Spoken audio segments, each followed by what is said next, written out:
I'm Jace Lacob, and you're listening to Masterpiece Studio. 10 years ago, audiences were enraptured by a stunning achievement as both history and literature were brought to life on screen. Wolf Hall transported viewers back to the dangerous and politically fraught world of Tudor England and into the belly of the beast, the candlelit halls of power, Hampton Court Palace during King Henry VIII's reign. Wolf Hall, director Peter Kosminski's adaptation of the late author Hilary Mantel's Booker Prize-winning historical novels, tells the infamous story of King Henry VIII and Anne Boleyn's tumultuous marriage, and Henry's break from the Catholic Church as he names himself the supreme head of the Church in England. Why does he come back now? I have been king for 20 years. Because now is the vital time. Now is the time for you to become the king you should be, the sole and supreme head of your kingdom. Ask Anne. She'll say the same. She does. She says we should not bow to Rome. And if your father should come to you in a dream, you take it the same way as you take this one. They come to strengthen your hand. Mirroring Henry's story, Wolf Hall also tells of the rise of Henry's notorious fixer, Thomas Cromwell. Do I keep you for what's easy? Do you think I've promoted you for the charm of your presence? I keep you because you are a serpent. Do not be a viper in my bosom. You know my decision. Execute it. Cromwell's story continues in Wolf Hall, The Mirror and the Light on Masterpiece on PBS, which adapts Mantel's final novel in her Tudor trilogy. Cromwell rose from the lowly position of a blacksmith's son to one of the most powerful men in England, a position that is safe so long as he stays within the king's favor. Do you sleep at night, Scrum? Eh? You bear a burden of work no other man has carried.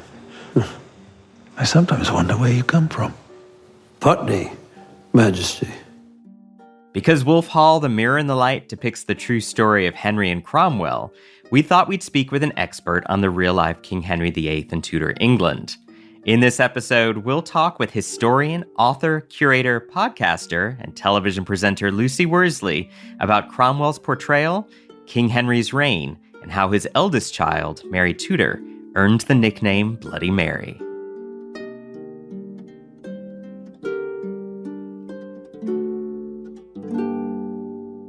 And this week we are joined by historian Lucy Worsley. Welcome. Hello. Thank you so much for having me. Thanks so much for joining us. You are a historian, author, television presenter, and podcaster. You served as the chief curator of the Royal Historical Palaces, which includes the Tower of London and Hampton Court Palace, for 21 years, and you are now the ambassador for the Royal Historical Palaces charity. What does that role mean to you, particularly as someone who owned a beloved copy of Jean Plady's The Young Elizabeth with Hampton Court on the cover as a child? Oh, I'm liking this research. We've got straight into my childhood and my deepest motivations. Yes, you're quite right. When I was young, I cherished a little book I had about Hampton Court Palace. And I couldn't believe when I grew up that I got to spend 21 years of my life living and working there. Do you know what's special about the place? It's walking in the footsteps of the people of the past. When you're at Hampton Court, you are literally where Henry VIII was making his decisions, or Anne Boleyn was running into trouble. And it has been said that at Hampton Court and other places like that, only time and not space separates you from these people of the past. You can really feel this kind of echo of their presence. It's amazing. Have you been to Hampton Court Palace ever? I have several times. I actually was just looking this morning at photos I had taken my son a few years ago. Oh, great. He was almost 5 at the time, and he absolutely loved it. Oh, lovely. You mentioned walking through sort of history. I just want to drill down a little more. What was it like living at the palace, and how did it put you in the mindset of someone living in Henry's court? Well, at first it was very sort of weird and disorientating because I had just moved from Scotland, where I'd been working for Glasgow museums.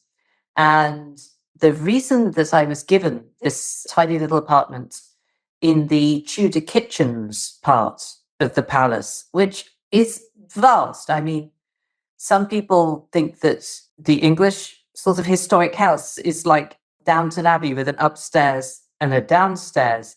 But at Hampton Court, there's a sort of a this side, which is the state apartments, and then that side, which is several acres of downstairs, except it's not downstairs. It's like a little city in its own right.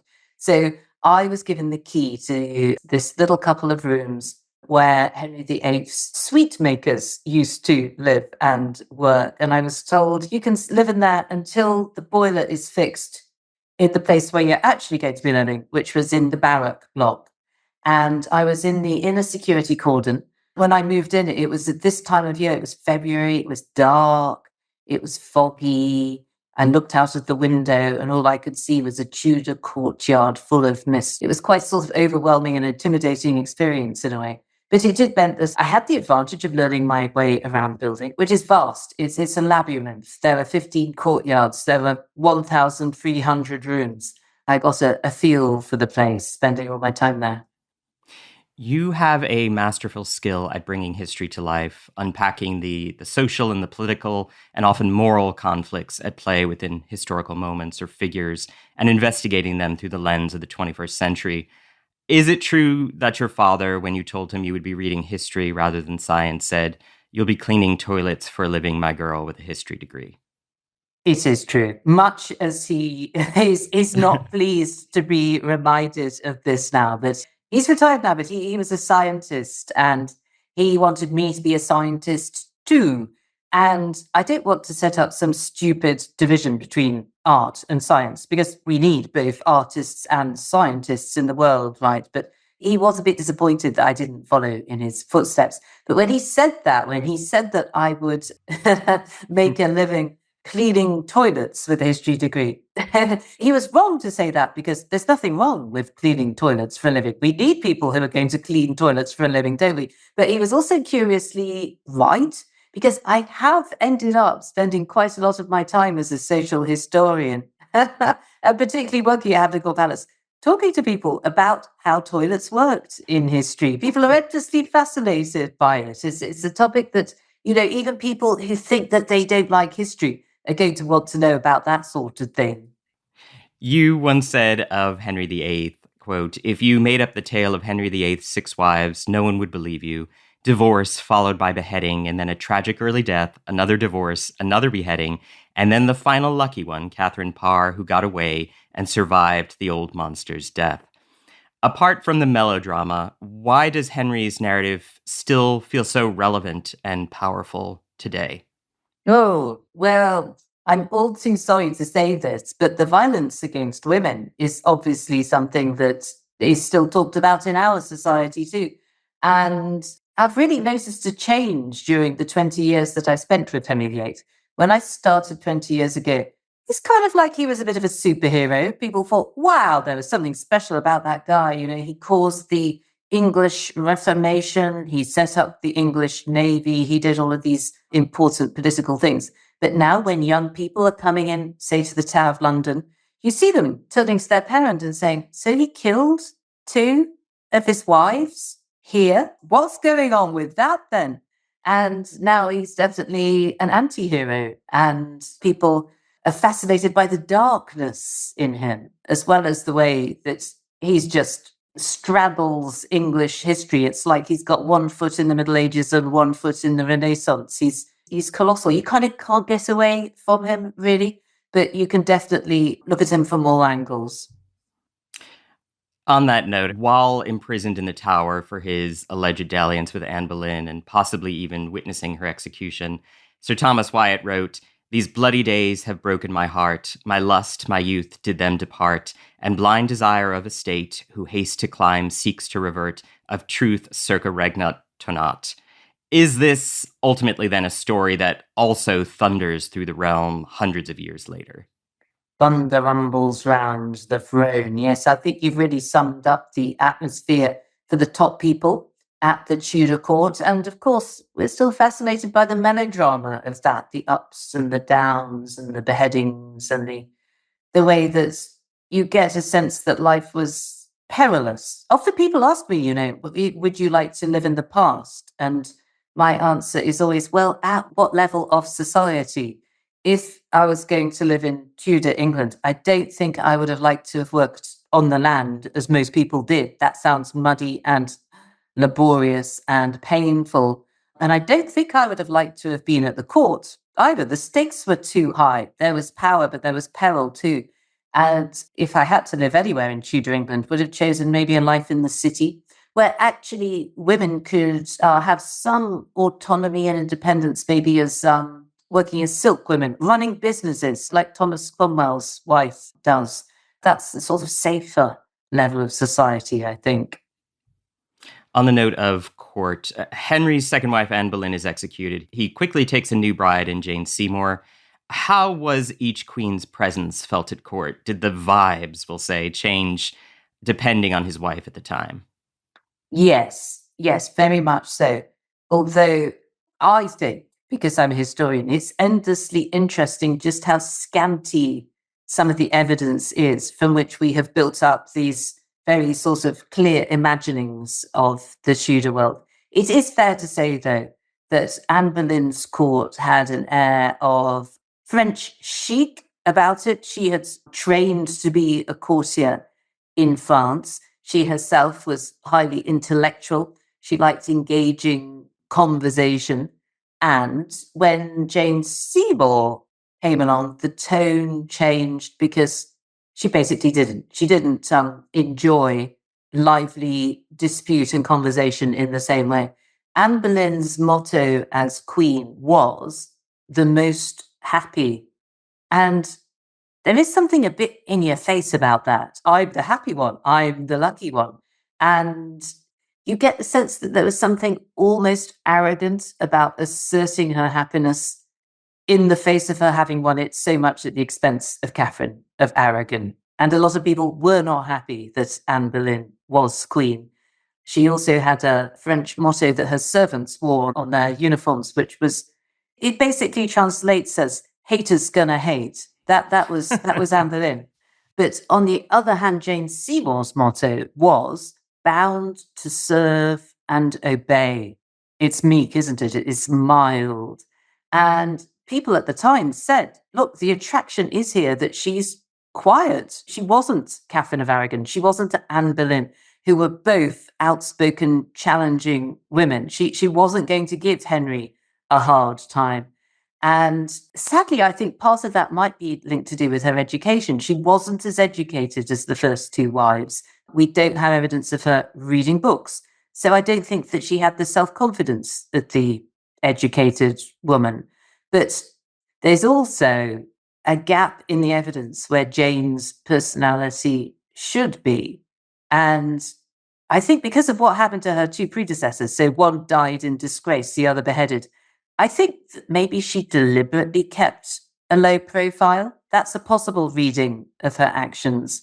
One of the things that we hear quite early on in her sort of matrimonial career is that Anne Boleyn is still alive at this point, Henry VIII sent Jane Seymour a present of some golden coins, and she sent them back again and said, you can give me presents when I'm a married woman. And it is actually hard to interpret this. Was she sending them back because she was virtuous, or was she sending them back as a kind of sexual tease? I'm holding out for marriage.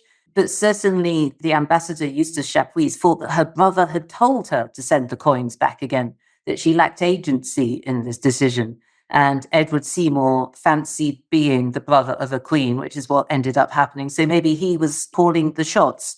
I sort of myself on the side of thinking that women in the past were kind of like me. I like to think of them having agency. So I guess I like to think of her acting deliberately meek and mild in order to try to survive, rather than just being a genuinely passive, sort of empty-headed kind of a person. There literally isn't all that much evidence for her life because she was only queen for 18 months, really. And compared with more than 20 years of Catherine of Aragon, we just don't have the time for the evidence to build up. I love the notion that she was more canny, that if you saw your predecessor be violently beheaded, you might want to tiptoe around your spouse. You might not want to push, you might want to walk on eggshells a bit. So maybe there is some truth to that. But I love thinking that she does have more agency in this than just sort of being empty-headed and just sort of acquiescing just out of a lack of agency or training or knowledge. When the Pilgrimage of Grace happens, which is this big religiously motivated rebellion in the north of England, in the sort of Catholic heartlands, Jane pleads for the lives of the rebels, which is, on the one hand, this is meek and mild behavior, like we think Jane Seymour carried out. On the other hand, she's actually just acting within the recognized model of queenship. It is the job of a queen to beg for mercy on behalf of people who are in trouble. This has always been the case throughout the Middle Ages.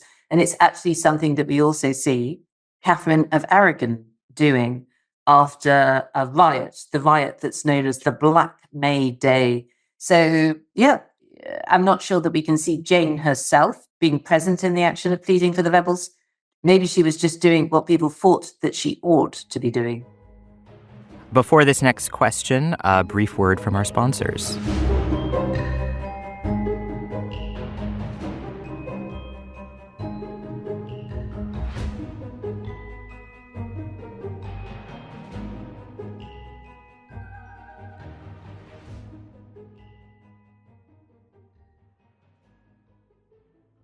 Ocean voyages, expeditions, river journeys.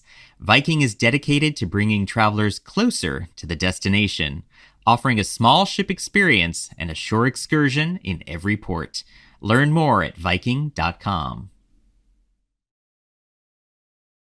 Cromwell was Henry's fixer and was clearly a divisive figure at court. He had a lot of enemies, even among Henry's supporters.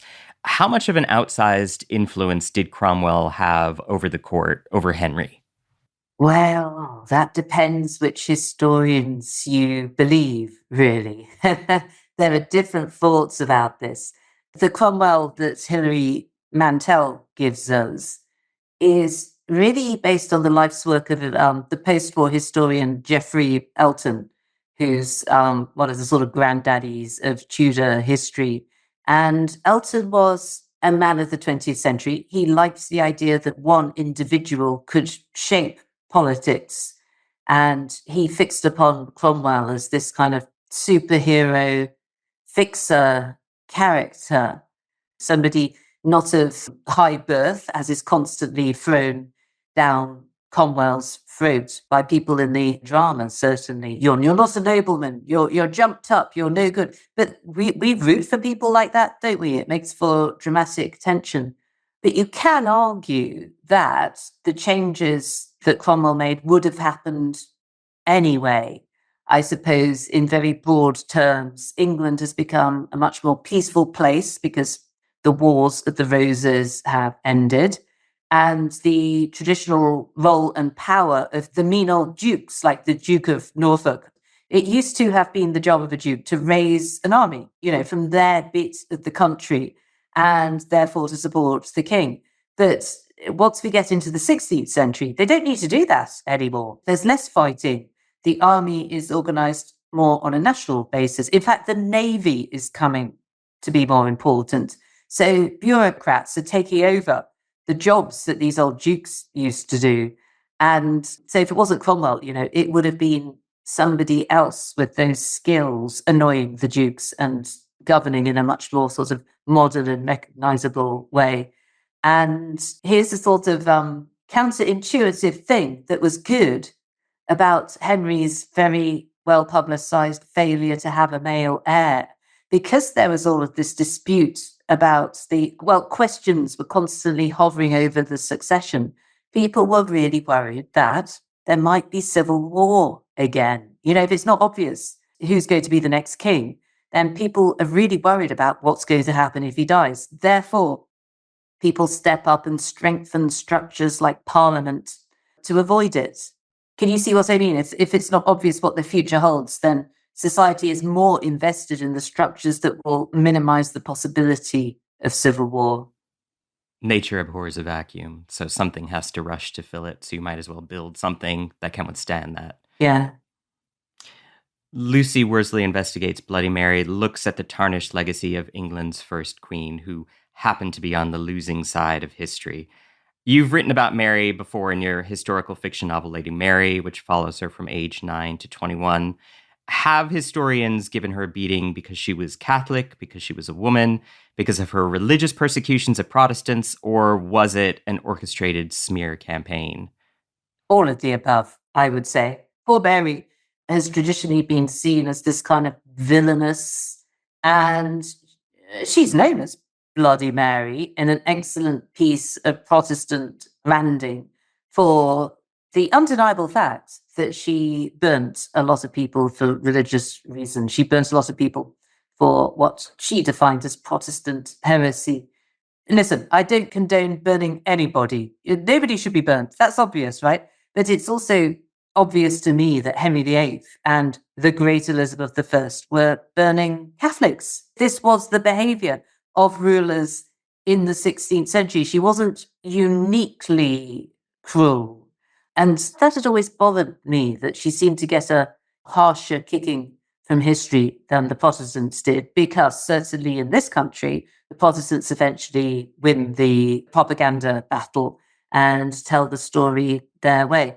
Also, I feel that she's been underestimated because of the challenges that she had to overcome to rule. She was the first regnant queen in England, which meant doing things for the first time is always really difficult. She was the only Tudor in the 16th century who had to rouse an army in order to seize the throne by force. She had to go through the male ceremony of coronation in an entirely new way. She had to write the rule book and create a blueprint for how it was to be done.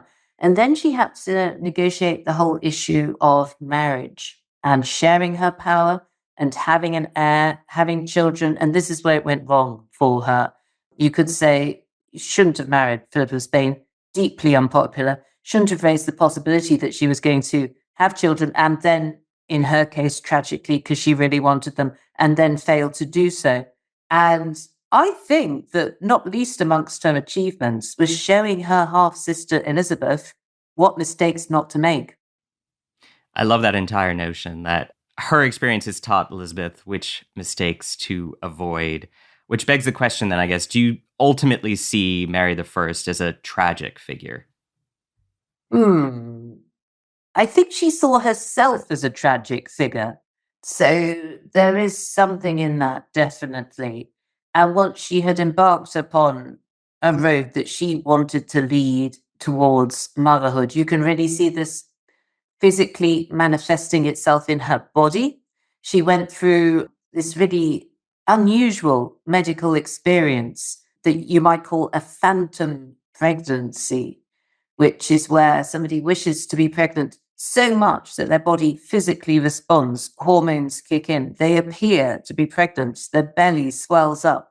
So she was absolutely committed to this, to the extent of her well-being, because there was no pregnancy. She was shamed by this and left in a condition of extreme personal pain throughout her life. You can certainly argue that she experienced what today we would describe as depression, periods of loneliness, tearfulness, inability to function normally or to move.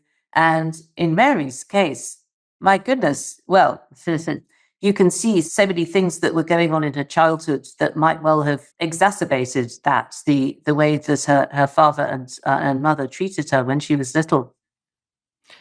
I want to talk about that. You were able to hold a miniature portrait of Mary painted when she was a girl. You're looking at that miniature and you say that Mary was a much-loved 6-year-old. She was the only child of Henry and Catherine's to survive.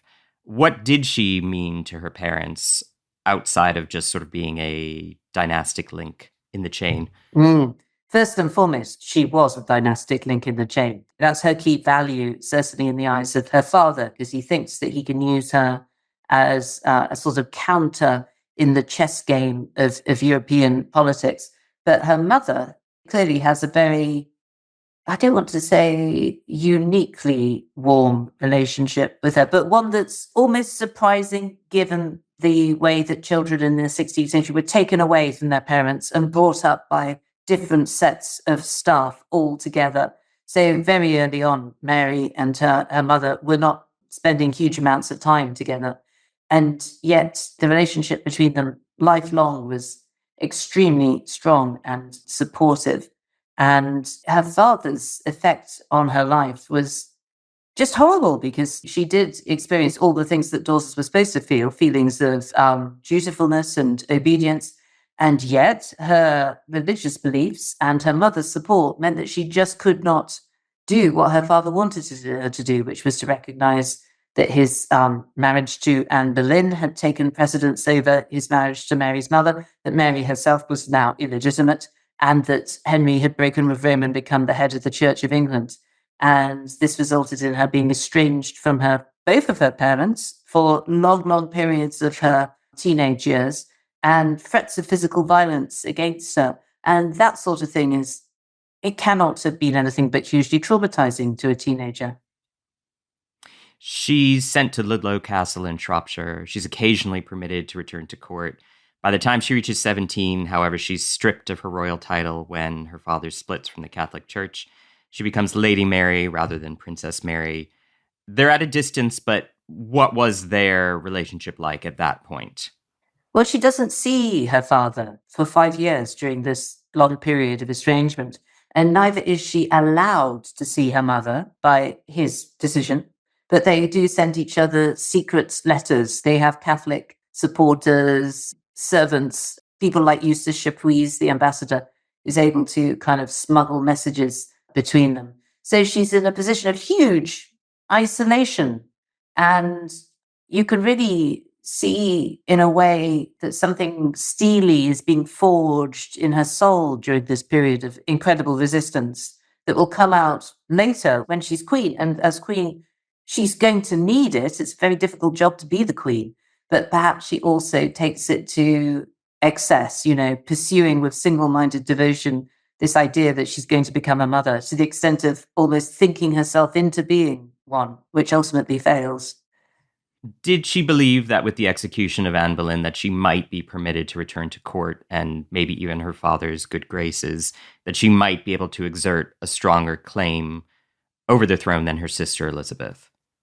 Well, all those possibilities opened up with the death of Anne Boleyn. Ironically, one of the things that had sort of kept Anne Boleyn in place as queen was the continued life of Catherine of Aragon. And it's actually when Catherine of Aragon died that things began to start to shift, because Henry by this point was fed up with Anne Boleyn and was thinking, she's not produced an heir, I need to think about starting to get rid of her. So the tectonic plates begin to shift even before Anne loses her life on the 19th of May, 1536. And one role that Jane Seymour plays in her meek and mild iteration of Tudor queenship is sort of interceding for Mary with Henry, trying to bring the family back together again. Mary, at this point, had a terrible relationship with her half-sister Elizabeth, who had obviously completely pushed her down the pecking order by being the legitimate as opposed to the illegitimate member of the family. And this would play out in various painful ways between the two of them for the rest of both of their lives. At one point, Mary has Elizabeth put into the Tower of London, thinking that she's involved in a treasonous plot against her. These are half-sisters. It's really tough the way being a Tudor royal person messes with your family relationships. Having said that, though, I'm being slightly ahistorical in saying that, because Tudor royal family life is not family life as we know it today. Unlike in Hilary Mantel's novel, there is no historical evidence that Cromwell made a promise to Catherine of Aragon to protect Mary. How would you describe the relationship between Cromwell and Mary? Did he have any romantic designs on her? I don't think so. I think this is a novelist's legitimate use of the imagination. There's the vaguest, most gossipy rumor that he had some kind of an intended relationship with Princess Mary. And it comes down to a translation issue. I mentioned Eustace Chapuis, the imperial ambassador, whose letters are written in French. And he mentions that Cromwell had given Mary a gift. And for many years, many historians have described this gift as a ring, which sounds kind of wedding-y. It sounds like a courtship gift. But you can argue that that's a mistranslation of the word, and that actually he was talking about a medal, which is less wedding-y. It's less of a courtship gift. And the gift was inscribed with a little motto about being obedient. That doesn't sound very wedding-y, does it? So I can see why that story has arisen with regard to Cromwell, but I don't actually think that there's anything in it. Historical dramas, or indeed historical fiction, always take liberties with the narrative in the name of drama. You've been both historian and historical fiction author. How do you reconcile the emotional truth of a drama with the truth of history? Can you watch historical drama without having a critical eye? I can. And I know this is an unpopular opinion of mine, but when I'm watching drama, I'm there for the story, I'm there for the character, I'm there for the emotional truth, I'm there for what you might call wisdom rather than knowledge. But I am aware there's a lot of people watch drama thinking that they're going to get a history lesson, thinking that they're going to learn what really happened. And whenever a new historical drama comes out, people are always asking me, is it accurate? And I'm like, well, why are you even asking that? If you want to know what really happened in the past, don't watch a feature film, don't watch a drama, watch a really well-researched and well-presented history documentary. That's what you need to do. People make this sort of category error of thinking that dramas somehow have a duty to show us what really happened in the past. And I am aware that that is how people consume them. So the makers of dramas perhaps have a duty not to completely mislead. But the idea that you can present an accurate picture of the past through a drama, it's impossible. That's not what drama is for. In your time living and working at Hampton Court, did you ever see a ghost in the Haunted Gallery or elsewhere? And did Tom Hiddleston ask you this exact question while you gave him a tour? He did. It's the question that I get, that I have been asked the most often over the years. And I will tell you this, if you and I were to be standing in the most haunted room of Hampton Court Palace, which is called the Haunted Gallery, I promise you that it's highly likely you'd experience something that I have experienced and that many other people have experienced too, which is a drop in the temperature. There's definitely a cold spot in the corner of the gallery. And it's haunted by the ghost of Catherine Howard. This is the story, wife number 5 out of 6, who makes her appearance just at the end of The Mirror and the Light. And in 1541, Henry was in the chapel at Hampton Court when he was handed a letter telling him that Catherine Howard had a sexual history that he didn't know about when she married him. And this was terrible news for Catherine Howard. This was the end of her marriage. And the ghost story is that the news of the revelation got back to her in the Queen's apartments and that she came running along the gallery in order to beg her husband for her life. But she was intercepted by the guards. And this cold spot, this ghostly presence, is this horrible, dragging, screaming moment as she gets taken back to her rooms in Hampton Court Palace, from whence she is taken to the Tower of London and she is executed and she never sees her husband again. However, and I'm sorry to tell you this, I think that the cold spot in the Haunted Gallery is the draft coming up the stairs. And part of the reason I think that is because we don't hear about these ghosts at Hampton Court Palace until we get to the 19th century. They're just not there in the 18th century record. In the 19th century, then it's ghost story, ghost story, ghost story every week. And that's because by then the palace had been split up into what are called grace and favour apartments. And they were given to retired courtiers by the grace and the favour of the monarch. And what all the retired courtiers wanted was a better apartment. The palace wasn't being used by royalty anymore. It had just become a kind of retirement home. So their correspondence to the Lord Chamberlain is hilarious because it says, I need a better apartment, mine is too damp. Or I need a better apartment, mine is too haunted.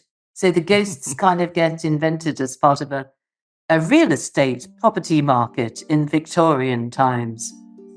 I love that. Thank you very much, Lucy Worsley. Thank you. Next time, Thomas Cromwell tries to stay one step ahead of the king. We understand princes are not like other men. They have to hide from themselves, so they're not dazzled by their own light. Henry will take the credit for all your good ideas and you the blame for his bad ones. When fortune turns against you, you will feel the lash. I know this. Next Sunday, we dive deeper into the real-life history behind Wolf Hall, The Mirror and the Light, and dissect fact from fiction with Wolf Hall production researcher Kristen Clayton-Yardley.